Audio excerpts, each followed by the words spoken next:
क्या भारत ने वो टेक्नोलॉजी हासिल कर ली है जिससे वो दुनिया के सबसे एडवांस स्टेल्थ फाइटर F-35 को भी ट्रैक कर सकता है? बताता हूं आपको पूरी कहानी। अगर हालिया रिपोर्ट सही है तो डीआरडीओ द्वारा विकसित किया गया अरुद्रा मीडियम पावर रेडार ने एक एआई असिस्टेड सिमुलेशन के दौरान F-35A स्टेल्थ फाइटर को डिटेक्ट और ट्रैक करने का प्रदर्शन किया है सफलतापूर्वक। सबसे पहले एक महत्वपूर्ण बात मैं स्पष्ट कर दूं, ये किसी वास्तविक F-35 के खिलाफ किया गया लाइव टेस्ट नहीं था। वो तो अमेरिकन प्रोडक्ट है, वो हमें क्यों देंगे टेस्ट करने के लिए, लेकिन हम उसके एक कदम आगे चले गए। हमने एक कंप्यूटर बेस्ड सिमुलेशन बनाया जिसमें F-35 जैसे स्टेल्थ टारगेट के बिहेवियर को हमने मॉडल किया। इसीलिए इस एक्सरसाइज का महत्व भी काफी ज्यादा है, क्योंकि आधुनिक युद्धों में स्टेल्थ एयरक्राफ्ट को डिटेक्ट करना दुनिया की सबसे बड़ी मिलिट्री चैलेंजेस में से एक है। और F-35 लाइटनिंग 2 इसी कैटेगरी का एयरक्राफ्ट है। ये सिर्फ एक फाइटर जेट नहीं है, बल्कि फिफ्थ जनरेशन स्टेल्थ प्लेटफॉर्म है।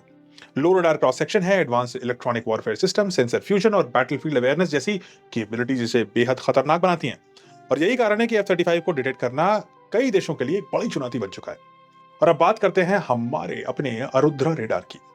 अरुद्र डीआरडीओ द्वारा विकसित और भारत इलेक्ट्रॉनिक्स लिमिटेड यानी बीईएल द्वारा निर्मित एक indigenous 4D AESA I saw radar. I saw क्या होता है? Active electronically scanned array, I saw AESA. सरल शब्दों में कहें तो ये पारंपरिक रेडार की तरह मैकेनिकली घूमने पर निर्भर नहीं करता, बल्कि इलेक्ट्रॉनिकली बीम को स्टीयर करता रहता है, जिससे वो टारगेट को तेजी से डिटेक्ट और ट्रैक करने में सक्षम होता है। रिपोर्ट्स के मुताबिक हमारा अरुद्र रेडार 360 डिग्री कवरेज प्रदान कर सकता है और इसकी डिटेक्शन रेंज लगभग 400 किलोमीटर है।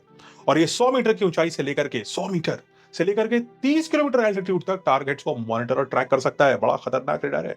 लेकिन सिर्फ रेडार होना ही काफी नहीं है भाई, असल ताकत तो नेटवर्क में है। और यही कारण है कि इस सिमुलेशन के दौरान अरुद्र से प्राप्त डेटा को IACCS यानी integrated air command and control system में फीड कर दिया गया। यानी रेडार ने टारगेट डिटेक्ट किया और फिर पूरी एयर डिफेंस नेटवर्क ने उस जानकारी को उपलब्ध करके कुछ नया किया। हालांकि ये याद रखना जरूरी है कि सिमुलेशन और रियल वर्ल्ड कॉम्बैट एनवायरनमेंट में थोड़ा अंतर हो सकता है। किसी भी रेडार की वास्तविक क्षमता का अंतिम परीक्षण बैटलफील्ड जैसी परिस्थितियों में हो तो बेहतर है।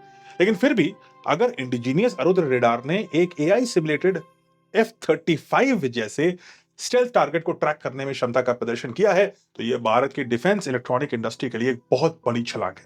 क्योंकि स्टेल्थ एयरक्राफ्ट बनाना जितना कठिन है, उन्हें ढूंढना और ट्रैक करना उससे भी ज्यादा कठिन है।